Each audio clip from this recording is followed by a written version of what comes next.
rapidísimo. ARPANET, Sí. desde el primer día que se pensó en estas redes de paquetes, de interoperabilidad, los conceptos que volvieron a Internet, como en ARPANET, el concepto era: no podemos volver segura la red porque nos cuesta mucho el tiempo de proceso, capacidad de proceso que no tenemos, el estar mandando los paquetes, asegurándonos además que pues solo vayan a donde deben ir. Volvemos a regresar a una conmutación de circuitos, ¿no? Entonces, el concepto desde entonces es que la seguridad está en otra capa. Sí se han incrementado los mecanismos de seguridad, por ejemplo, el acceso al DNS, hoy se hace a través de DNSSEC de una manera infalsificable, IPsec se hace también de una manera infalsificable. Perdón, camarón, la vez que me está dando el sol, como me confiese que yo maté a Manolete. Entonces, la seguridad se ve más bien como se pensaba, ahora se ha definido mucho más claramente, como lo que llamamos seguridad a profundidad, seguridad en múltiples capas de defensa. Entonces, la idea es que tú nunca te debes confiar de que la red es segura y no proteger tu información. ¿Me explico? La manera en la que se hace el análisis correspondiente es decir, bueno, a ver cuáles son mis activos, ¿no? Información, entre todo, además de los activos, digamos, de operación de la red, equipo, el software de la base de datos, etc. Y cómo protejo cada uno de ellos de ataques que hay que tener bien identificados. Porque también cuando hablamos de seguridad, hablamos de algo que es hablando de muy buenas. Debemos dejar de hablar de seguridad. Debemos olvidarnos de usar el concepto de seguridad en nuestro lenguaje. Seguridad no hay más que sí o no. No sé si están de acuerdo, ¿no? O sea, si tú dices que ¿qué tan seguro es tu casa? Regular. ¿Qué tan seguro es tu coche? No, menos. Nadie dice inviolable. Además, ¿ante qué riesgo? Entonces, lo que tenemos que hacer en seguridad es, o sea, para pensar en esto, hay que dejar de pensar en seguridad y pensar en un marco que se llama administración de riesgo.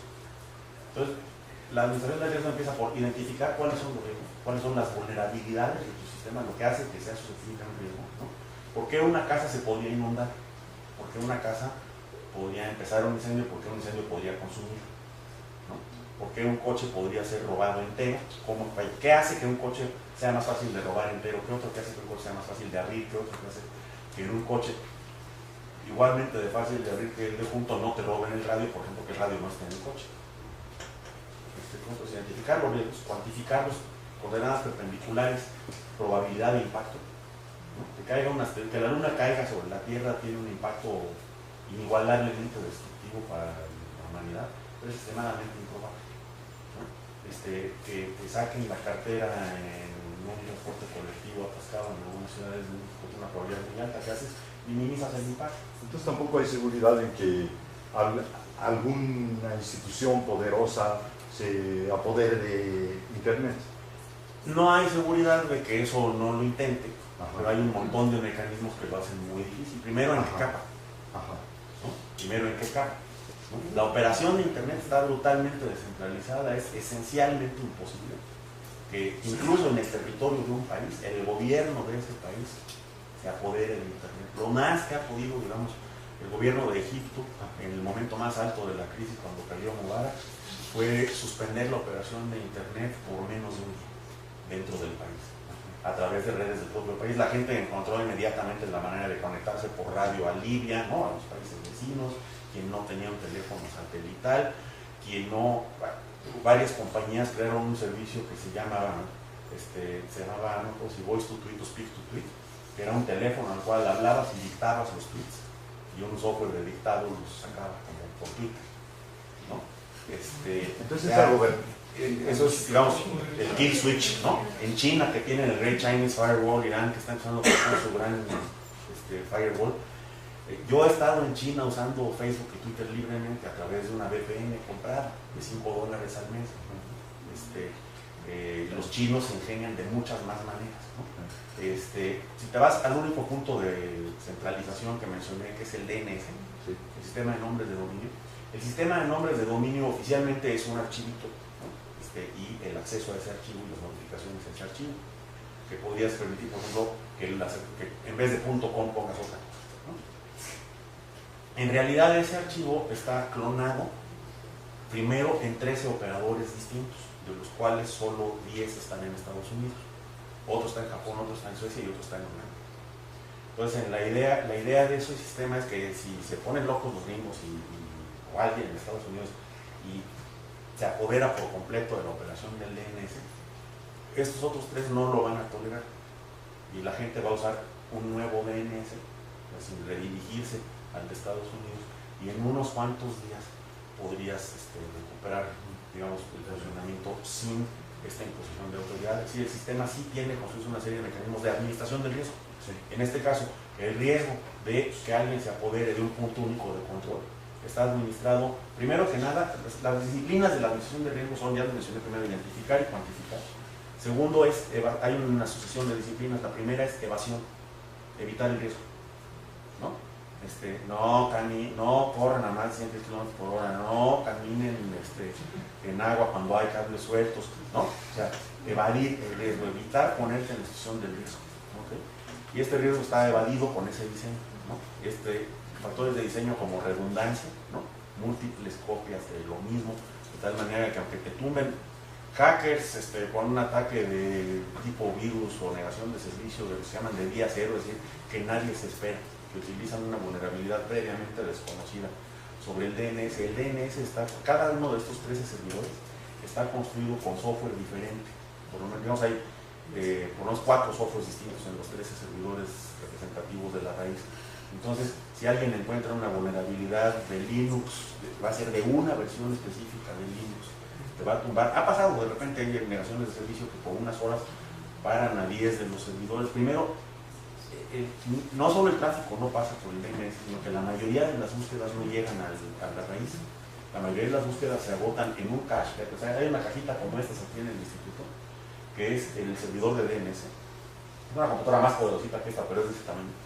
Y en ese servidor del DNS hay lo que se llama un cache, hay una memoria que tiene guardadas miles de consultas al DNS. Normalmente no pasas de allí para que te dé una dirección IP para ese sitio y tú ya te conectes a través del ruteador. Entonces hay un montón de redundancia construida precisamente gracias a esta gran liberalidad del desarrollo de Internet. ¿Okay? Y luego, desde luego, existen mecanismos para detectar que si pasó algo malo, mitigar que pasó algo malo, recuperarte del desastre y además para mantener la continuidad. O sea, por lo pronto levantas otro DNS construido con otro software y aunque tarde un día en actualizarse, algunas operaciones se dificultan, pero no te aíslas, no se te muere Internet. Es una de las enormes virtudes del diseño y una arquitectura verdaderamente poderosa porque se fue creando en el análisis de riesgo de décadas. ¿Okay? No quiero decir que no pueda pasar un desastre, una absoluta catástrofe, como no puedes decir que no se puede quemar una casa o como no puedes decir que no se puede robar un coche, ¿no? Se roban coches cuyos dueños los amarran con 2 vueltas de cadena de la defensa al poste, ¿no? O los desvalijan, o ante el reto, ¿no?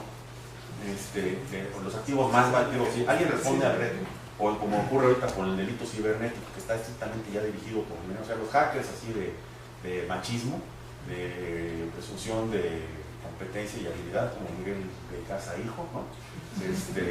Esos ya pasaron, quedan, pero son un margen mínimo en el nivel de riesgo, ¿no? El riesgo está en los que van por la gana, y ahí hay todo un ecosistema, ¿no? De esos es de los que hay que cuidarse.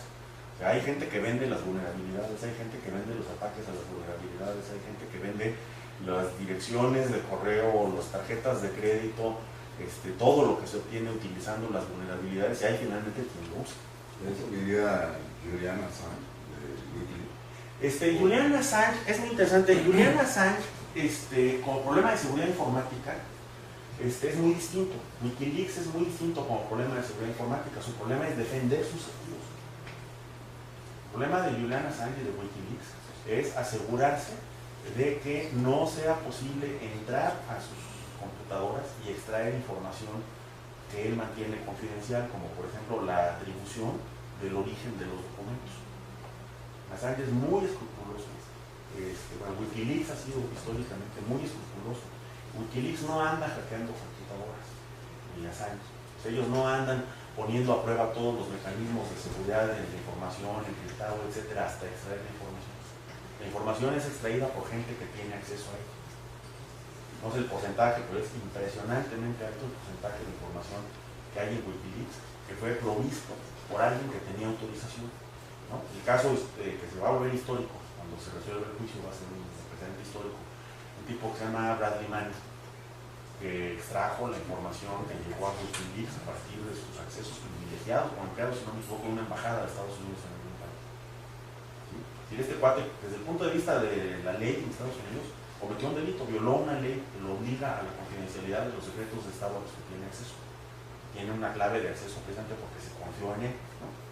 Pero el cuate dijo, estos secretos son demasiado poderosos y lo que está escondido en estos secretos es más ilegal que la ley que me prohíbe divulgarlos. El cuate pues arriesgó su libertad, ¿no? Pero muy poca de la información que hay en Wikileaks en realidad viene de grandes hackeos. Una parte, pero la mayor parte es de gente que está autorizada. ¿Me explico?